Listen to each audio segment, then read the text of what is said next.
Hey folks, Gary here with Paramount. I hope everybody out there is having a great Sunday or whatever day that you're watching this. Right now it's Sunday, September 14th. And last night we did a joint live stream with Nate from VFT. And I think it was a really good and productive live stream. We spent a lot of time bouncing ideas off of each other, sanity checking one another, and then of course spent a lot of time answering questions from viewers, reading their comments. It was good. And one of the things that I did during that was basically I gave out an email address, said, hey, if anybody has additional information or footage or video or whatever else, please send it to us. And we had a really strong response, right? And I really appreciate everybody that sent us video.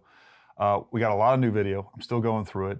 Even some of the video I already had, I got much better and higher resolutions, versions of that video. So that was extremely helpful too. But we also got a lot of emails on three particular subjects or conspiracy theories that people are concerned about. These are all three kind of separate incidents that are being widely discussed in social media. There's lots of content circulating around social media about them. The reason I want to address these three conspiracy theories, I think it's really important that we stay on track, right? I think there's a lot of people out there that intentionally try to distract us for political reasons or confuse people. Then I think there's a whole element of people out there that are just going to post whatever for clicks and views. And then there are, of course, people that are posting things in good faith, and it's just incorrect. But regardless, the end result is that we start chasing things down that are kind of a waste of time. It distracts us, it confuses everybody, and there's some opportunity lost when we could be directing people and paying attention to things that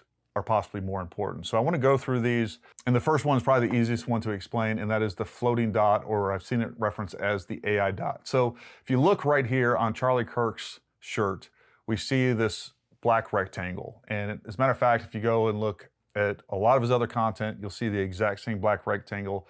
What that is I think it's exactly this, by the way. All right, this is a magnetic clip.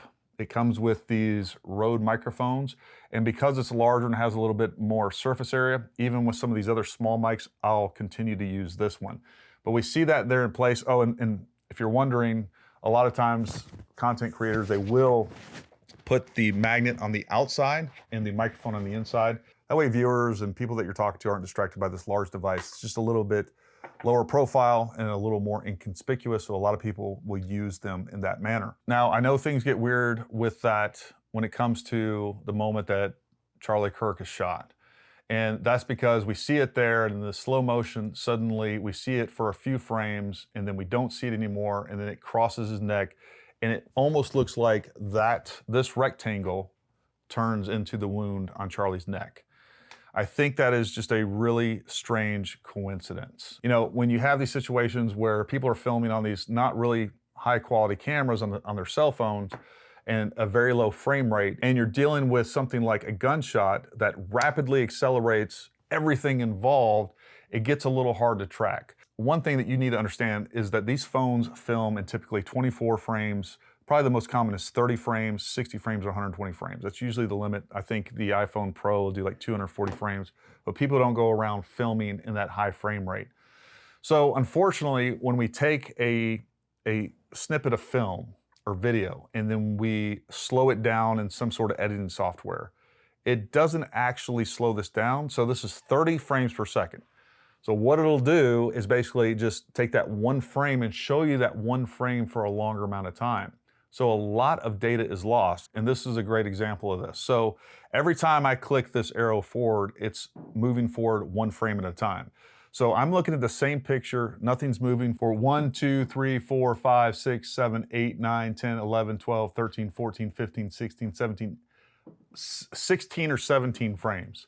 That was one picture. So a lot of information, it jumped from right here to right here. So that information in between us tracking that object, we lose all that. And I think it just happens to be a crazy coincidence that the path of this happens to coincide with suddenly his wound appearing. And I know a lot of people are saying, this basically turns into his wound. That's just not the case. When you're dealing with something as dynamic and as fast as the impact of a bullet, and you're trying to parse through and see what's going on, and you're using these to do that, these devices are just wholly inadequate when it comes to trying to get the level of fidelity that we want. Now, if this video was taken in 120 frames per second, I think we'd be able to track this all the way over his shoulder or wherever it goes. But we would be able to track this because we're getting 120 frames per second. So instead of, as this thing flies, we get a frame of it here, a frame of it here, a frame of it here, we'd be able to track that trajectory very easily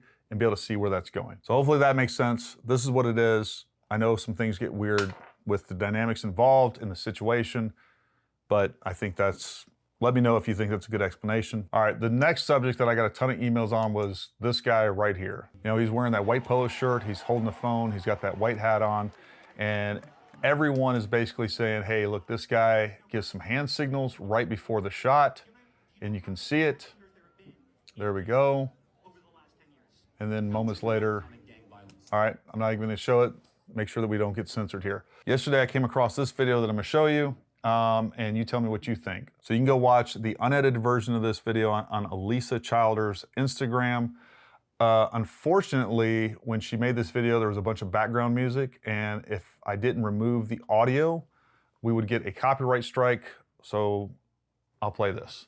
She says, I want to address a conspiracy theory that's been going around, and that is that there is a man in a white hat and white t-shirt standing just off of Charlie just as he was shot.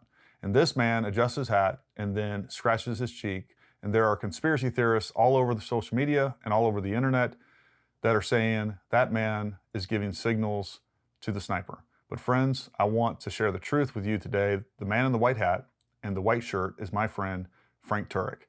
Frank Turek is a man of God. He's an honorable man. He was close friends with Charlie. Charlie meant a lot to Frank. Frank mentored Charlie. He loved Charlie. And he invited him to take part in that event with Charlie. She goes on to give a lot more context and more information regarding Charlie and Frank's relationship. If you're suspicious of this gentleman, I highly recommend that you go watch that video before you come to any final conclusions. I've looked up Frank Turek. Everything checks out. He has lots and lots of content with Charlie. They clearly knew each other well. They clearly spent a lot of time together.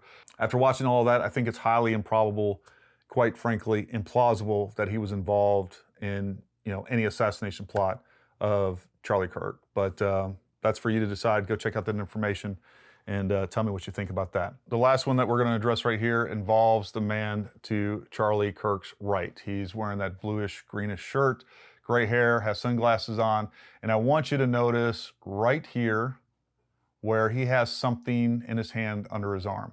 I've heard and seen lots of content on this already saying that that was everything from some sort of gun to a zip gun. He was the actual shooter.